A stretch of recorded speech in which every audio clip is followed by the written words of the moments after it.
ಎಲ್ಲರಿಗೂ ನಮಸ್ತೆ. Welcome back to my channel. ಕುಂಬಳಕಾಯಿ ಅಂದರೆ ಯಾರಿಗೆ ತಾನೇ ಇಷ್ಟ ಆಗಲ್ಲ. ಅದರಲ್ಲೂ ಕುಂಬಳಕಾಯಿ ನೋಡ್ತಿದ್ದಂಗೆ ಮೊದಲನೇದಾಗಿ ಕಣ್ಮುಂದೆ ಬರುವಂತಹ ರೆಸಿಪಿನೇ ಕುಂಬಳಕಾಯಿ ಪಲ್ಯ. ರೊಟ್ಟಿ ಚಪಾತಿಗಂತೂ ಈ ಕುಂಬಳಕಾಯಿ ಪಲ್ಯ ಇತ್ತು ಅಂದರೆ 1 ಅಥವಾ 2 ಎಕ್ಸ್ಟ್ರಾ ತಿನ್ನೋದಂತೂ ಗ್ಯಾರಂಟಿ.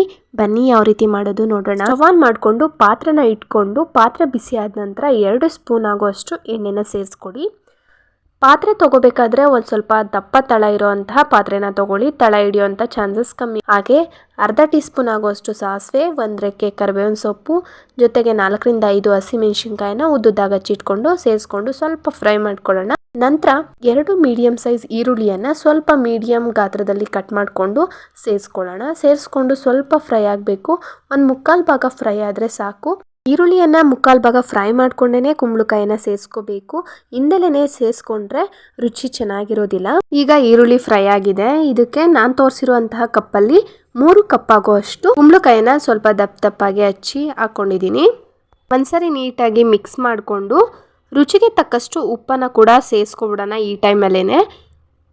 ಈ ಟೈಮಲ್ಲೇ ಸೇರಿಸ್ಕೊಳ್ಳೋದ್ರಿಂದ ಕುಂಬಳಕಾಯಿಗೆಲ್ಲ ಸ್ವಲ್ಪ ಉಪ್ಪು ಚೆನ್ನಾಗಿ ಹಿಡ್ಕೊಳ್ಳುತ್ತೆ. ಚೆನ್ನಾಗಿ ಮಿಕ್ಸ್ ಮಾಡ್ಕೊಳ್ಳೋಣ. ನಂತರ ಇದನ್ನ ಲೋ ಫ್ಲೇಮಲ್ಲಿ ಇಟ್ಕೊಂಡು ಪ್ಲೇಟ್ನ ಮುಚ್ಚಿ 1-2 ನಿಮಿಷ ಚೆನ್ನಾಗಿ ಬೇಯಿಸ್ಕೊಳ್ಳೋಣ. ಈ ಟೈಮಲ್ಲಿ ನೀವು ಮಧ್ಯ ಸ್ವಲ್ಪ ಪ್ಲೇಟ್ನ ತೆಗೆದು ಸ್ವಲ್ಪ ತಿರುಗಿಸ್ಕೊತಾ ಇರಬೇಕು. ನಂತರ ಇಲ್ಲಿ ಕೊತ್ತಂಬರಿ ಸೊಪ್ಪನ್ನ ಸಣ್ಣದಾಗಿ ಹಚ್ಚಿಟ್ಕೊಂಡು ಸೇರಿಸ್ಕೊಂಡಿದ್ದೀನಿ. ನಂತರ ಒಂದು ಅರ್ಧ ಕಪ್ ಆಗುವಷ್ಟು ಕಾಯಿ ತುರಿನ ಕೂಡ ಸೇರಿಸ್ಕೊಂಡು ಚೆನ್ನಾಗಿ ಮಿಕ್ಸ್ ಮಾಡ್ಕೋಬೇಕು.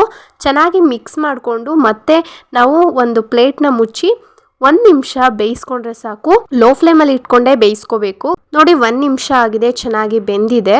ಈಗ ಸರ್ವ್ ಮಾಡ್ಕೊಂಡ್ರೆ ಮುಗೀತು. ತುಂಬಾನೇ ಟೇಸ್ಟಿ ಆದಂತಹ ಕುಂಬಳಕಾಯಿ ಪಲ್ಯ ರೆಡಿ ಆಗಿಬಿಡುತ್ತೆ. ನೋಡಿ ಸ್ವಲ್ಪನೂ ಕೂಡ ತಳ ಹಿಡ್ದಿಲ್ಲ, ಹಾಗೆ ಜಾಸ್ತಿ ಕೂಡ ಎಣ್ಣೆ ಕೂಡ ಯೂಸ್ ಮಾಡಿಲ್ಲ. ತುಂಬಾನೇ ರುಚಿಕರವಾದಂತಹ ಹಾಗೆ ಆರೋಗ್ಯಕರವಾದಂತಹ ಕುಂಬಳಕಾಯಿ ಪಲ್ಯ ರೆಡಿ ಆಗಿಬಿಡುತ್ತೆ. ಈ ರೆಸಿಪಿ ನಿಮ್ಗೇನಾದರೂ ಇಷ್ಟ ಆದರೆ ವಿಡಿಯೋಗೊಂದು ಲೈಕ್ ಮಾಡಿ, ಹಾಗೆ ಶೇರ್ ಮಾಡಿ, ಸಬ್ಸ್ಕ್ರೈಬ್ ಮಾಡ್ಕೊಳ್ಳೋದನ್ನು ಮರಿಬೇಡಿ. ಹೀಗೆ ಸಪೋರ್ಟ್ ಮಾಡ್ತೀರಿ. Thank you for watching.